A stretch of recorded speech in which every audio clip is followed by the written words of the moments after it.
Hello. हाँ, ये बीच में थोड़ा कनेक्शन कट गया था, लाइव में नेटवर्क प्रॉब्लम थी, तो नेटवर्क में थोड़ी प्रॉब्लम आ गई थी बीच में, इस वजह से कनेक्शन स्लो हो गया था। मैं बता रहा था आपको कि मैंने RS 2012 का प्री दिया, प्री क्वालिफाई हुआ, उसके बाद साल भर का टाइम मिला। 2 सब्जेक्ट थे, दोनों सब्जेक्ट मैंने चूज किए, ज्योग्राफी, पब्लिक एडमिनिस्ट्रेशन। जब दोनों सब्जेक्टों से मैंने मेंस एग्ज़ाम लिखा तो मेंस का मेरा एक्सपीरियंस अच्छा रहा। मेंस के बाद ऐसा लगा कि मेंस क्वालिफाई होगा नहीं होगा, पर जब 5-6 महीने बाद रिज़ल्ट आया मेंस का तो मेरा मेंस क्वालिफाई हो गया। उसके बाद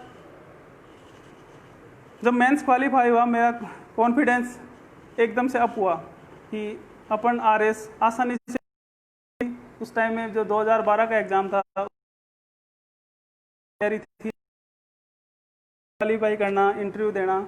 उसके बाद खैर लास्ट में जो 2012 का एग्ज़ाम था उसमें फाइनल सिलेक्शन नहीं हुआ। उसके बाद 2013 का एग्ज़ाम लगा। 2013 के एग्ज़ाम में बिल्कुल पैटर्न चेंज हो गया। जब पैटर्न चेंज हुआ, उसमें जब मैंने एग्ज़ाम दी तो क्योंकि 12 में थे 2 सब्जेक्ट थे, 13 में इसके विपरीत हुआ, दोनों सब्जेक्ट गायब थे। और जो 4 पेपर थे, RPSC ने चारों पेपर सेम कर दिए थे कि जो पेपर हैं वो लगभग सेम होंगे और सब 200 मार्क्स थे। All over science, maths, geography, उस टाइम मैथ्स और साइंस का पेपर एक स्पेशल जोड़ा गया था। तो 13 में न्यू पैटर्न आया, प्री हुआ, मेंस दिया, मेंस नहीं हो पाया। मेंस के बाद बहुत दुख हुआ कि क्या इतनी तैयारी के बाद भी मेंस नहीं हुआ। तो 13 से बहुत निराशा लगी आज, पर फिर भी हार नहीं मानी। 13 के बाद कुछ ऐसा लगने लगा कि क्या पता RS की तैयारी करने का डिसीजन सही था या गलत था। पर हिम्मत, आदमी को जब तक तैयारी करने से हिम्मत हारता है तो आदमी अपने आप टूट जाता है। तो कोशिश करनी चाहिए कि आगे बढ़ने की कोशिश करें। मैंने भी 13 में ऐसा ही किया। 13 के बाद 2015 में 2015-16 में फर्स्ट ग्रेड का एग्ज़ाम लगा था RPSC के माध्यम से। तो उस टाइम में बहुत मेरे साथ के बहुत से लड़के थे, जो साथी थे, फ्रेंड्स थे, बहुत सौ का फर्स्ट ग्रेड में सिलेक्शन हो गया। तो साथ वाले भी कहने लगे, घर वाले भी कहने लगे कि यदि B.Ed कर लेते तो कम से कम फर्स्ट ग्रेड टीचर तो बन ही जाते। तो कभी मेरे को भी ऐसा लगता था कि क्या पता अपना डिसीजन सही है या गलत है। परंतु डिसीजन सही होना या गलत होना खुद पे डिपेंड नहीं करता।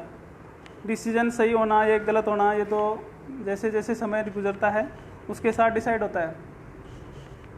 समय, आपने क्या डिसीजन लिया है वो सही होगा या गलत होगा, वो जैसे जैसे समय निकलेगा वैसे उसका कंक्लूजन आएगा।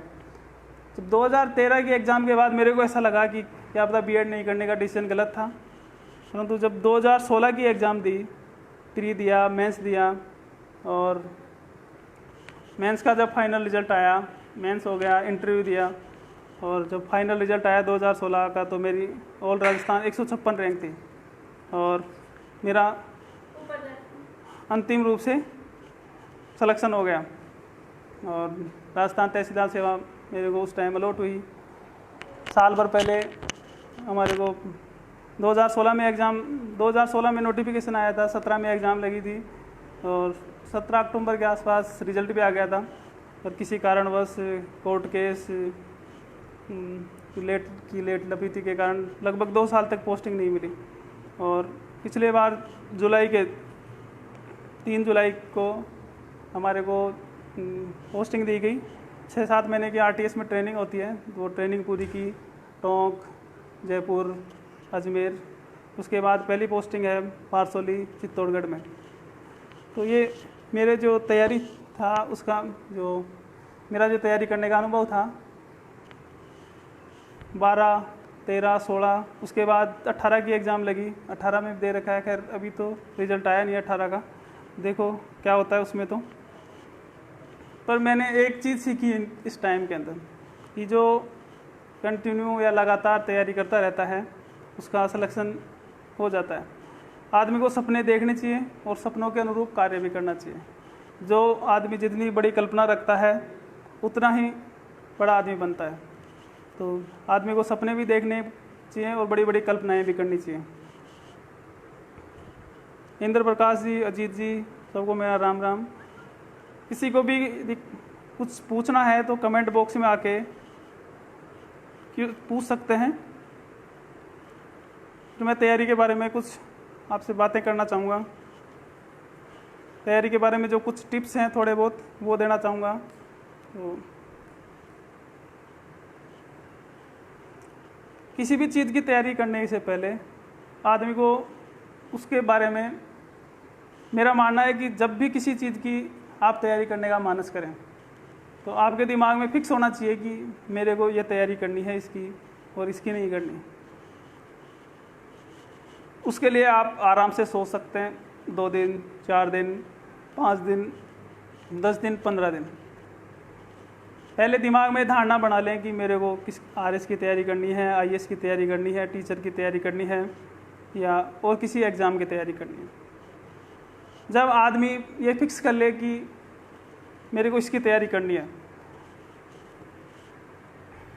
तो उसको जो उसने अपने जो तैयारी करना फिक्स किया है, जो लक्ष्य डिसाइड किया है, उसके अनुसार कार्य कैसे करना है। पहले हो सकता है कि जो उस रास्ते से गुजरे हों, जो लोग उस चीज़ की जिन्होंने तैयारी की है, उनसे बात की, उनके अनुभव लिए जाएं, उनके बारे में पूछा जाए। उनसे पूछें कि आपने कैसे तैयारी की, क्या किया और कैसे आप आगे बढ़े, कैसे आपका सिलेक्शन हुआ। नेता गुजर कह रहे हैं कि कुछ लोग मेहनत के बजाय किस्मत पर अपना असफलता का ठीकरा फोड़ते हैं। क्या यह सही है? तो नेताजी आप जो बता रहे हो वो तो बिल्कुल गलत है। हो सकता है मेहनत करने के बाद भी कभी कभी किसी को सफलता नहीं मिलती, और एक चांस में नहीं मिलती, दूसरे चांस में नहीं मिलती, पर 2 चांसों के बाद पक्का है कि आदमी को सफलता मिलती है। और यदि सफलता नहीं मिल रही तो कुछ ना कुछ तो उसकी जो तैयारी है, उसकी जो मेहनत है, उसमें कहीं ना कहीं गड़बड़ है। यदि उसने फिक्स शेड्यूल से या फिक्स मेथड से तैयारी की है तो उसका सिलेक्शन पक्का है। किस्मत के ऊपर ठीकरा फोड़ना तो मेरे को नहीं लगता है कि ज़्यादा ठीक है।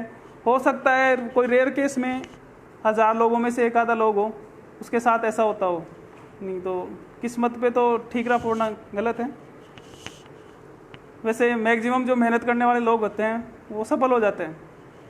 हो सकता है किसी को कम टाइम में सफलता मिल जाती है, किसी को ज़्यादा टाइम में सफलता मिल जाती है। तो मेन किस्मत पे तो किस्मत का भी योग होता है, पर इतना नहीं कि 100% आप ये कहो कि मेरी किस्मत ठीक नहीं थी इस वजह से सिलेक्शन नहीं हुआ। किस्मत का योगदान होता है पर उसके साथ मेहनत भी बहुत ज़रूरी है। तो मैं कह रहा था कि जब तैयारी करें आप तो आपका लक्ष्य निश्चित होना चाहिए। लक्ष्य डिसाइड होने के बाद उसकी रूपरेखा निश्चित करो कि लक्ष्य को हम कैसे प्राप्त कर सकते हैं।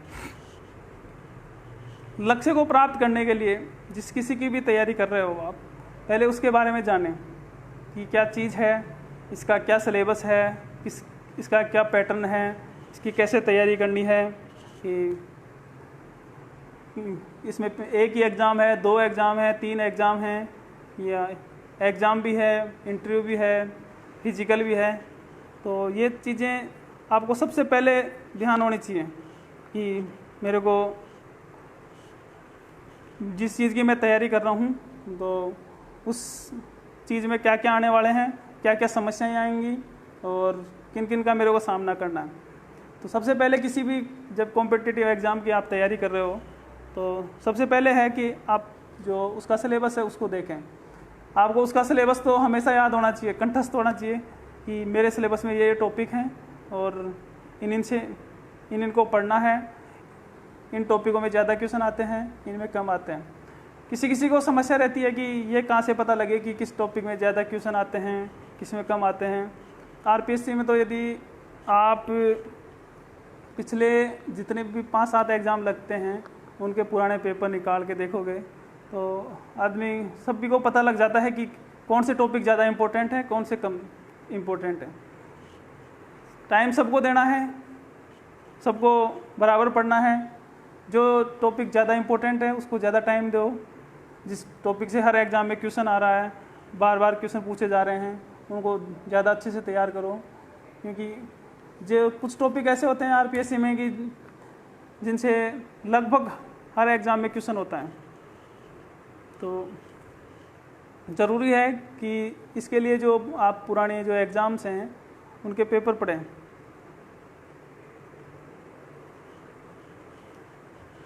इसके बाद जो अपनी तैयारी है उसका एक फिक्स टाइम होना चाहिए, कैसे पढ़ना है, क्या करना है और कौन कौन सी बुक्स पढ़नी है, किससे अपने को जो मोटिवेशन मिलता है कि जब कोई आदमी ऐसा हो जिसकी तैयारी से अपने को मोटिवेशन मिलता हो, उससे कांटेक्ट में रखना है। हो सके जितनी अपना जो मेहनत है वो पूरी 100% करें।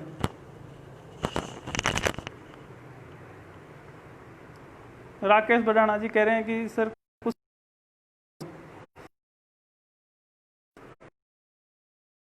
आज के बारे में तो यही है कि आज हमारे समाज में हर कैपेबिलिटी है कि वो सब कुछ कर सकते हैं। जैसा देख सकते हैं कि कर्नल साहब के आंदोलन के बाद में जो रिज़ल्ट आए जितने भी एग्ज़ाम्स के, तो उनके जब रिज़ल्ट उठा के देखोगे तो बहुत जो सिलेक्शन का रेशियो है हर कंपटीशन में, हर एग्ज़ाम के अंदर वो लगभग 5 से 10 गुना बढ़ा है। समाज के लिए तो कुछ संस्थान भी काम कर रहे हैं, जैसे एक अमृतसर के अंदर विकास कुमार द्वारा हेल्पिंग हार्ट गुजर विकास समिति काम कर रही है। वो जो ज़रूरतमंद और गरीब लोग हैं उनकी सेवा का, और जो गरीब लोग हैं उनके जो यदि किसी के पारिवारिक प्रॉब्लम है या स्थिति ख़राब है तो उनकी आर्थिक मदद भी कर रही हैं। तो ऐसी संस्थाएं भी काम कर रही हैं। मैं कह रहा था आपको कि जो सिलेबस है वो पूरा पढ़ें, पुराने पेपरों को ध्यान दें। हो सके एक सबसे इम्पोर्टेंट बात, हर स्टूडेंट यही देखता है कि कंपटीशन की तैयारी करने से पहले कि मैं आप जब भी पूछता है तो यही बोलता है कि मेरे को कौन कौन सी किताबें पढ़ें। हर आदमी से जब मिलते हैं तो वही किताबें पूछते हैं। किताबें लगभग सब जगह सेम होती हैं, क्वेश्चन भी हर किताब से आते हैं। तो कोशिश करें कि जो किताबें आप जो पढ़ रहे हैं कम पढ़ें, हर टॉपिक की 1-2 किताबें पढ़ें, पर उनको बार बार पढ़ें। जितनी बार रिवीजन करोगे उतने ही ज़्यादा मेमोरी में होते जाएंगे। जब बार बार नई नई किताबें पढ़ते हैं तो इतने याद नहीं हो पाती। नई नई जो एक किताब को एक बार पढ़ते हैं उसमें उतनी गहराई से नहीं पढ़ पाते। जब उसको बार बार पढ़ते हैं तो बहुत अच्छे से पढ़ते हैं, उसकी जो गहराई तक की जो चीज़ें हैं उन तक पहुंचते हैं। तो मेरा जो तैयारी के बारे में मानना है, जो सबसे इम्पोर्टेंट चीज़ें वो आपके लिए सिलेबस का पता होना चाहिए। उस एग्ज़ाम के जो जितने भी पुराने पेपर्स लगे हैं उनको सबसे पहले पढ़ें, कम बुक पढ़ें और बार बार पढ़ें। जितना हो सके अपनी मेहनत का 100% दें। सपने देखें और उनको पूरा करने के लिए दिन रात जुट जाएं। एक सबसे फेवरेट जो मेरी लाइन है APJ अब्दुल कलाम ने कही थी कि सपने वो होते हैं, सपने वो नहीं होते जो नींदों में देखे जाते हैं, सपने वो होते हैं जो आपको सोने नहीं देते। किसी को यदि कॉम्पिटिटिव एग्ज़ाम्स के बारे में कोई भी क्वेश्चन पूछना है तो कमेंट बॉक्स में कमेंट कर सकते हैं, या मेरे से पर्सनली भी जब भी आपको कुछ मदद चाहिए या कोई किसी भी प्रकार की राय चाहिए कि तैयारी के बारे में और किसी बारे में हेल्प चाहिए तो सीधे कांटेक्ट कर सकते हैं। मैं जितना हो सकेगा सबकी हेल्प करूँगा, जितना जो गाइडेंस मिल सकती है किसी एग्ज़ाम के बारे में वो देने की कोशिश करूँगा।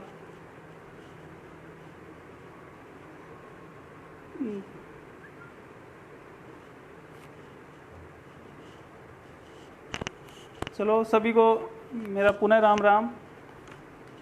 सभी को सुनने के लिए धन्यवाद, और संवाद टू यू की टीम को मैं धन्यवाद देता हूँ कि उन्होंने लाइव आने का मौका दिया। Thank you. मोबाइल नंबर में मैं कमेंट बॉक्स में लिख देता हूँ आपको।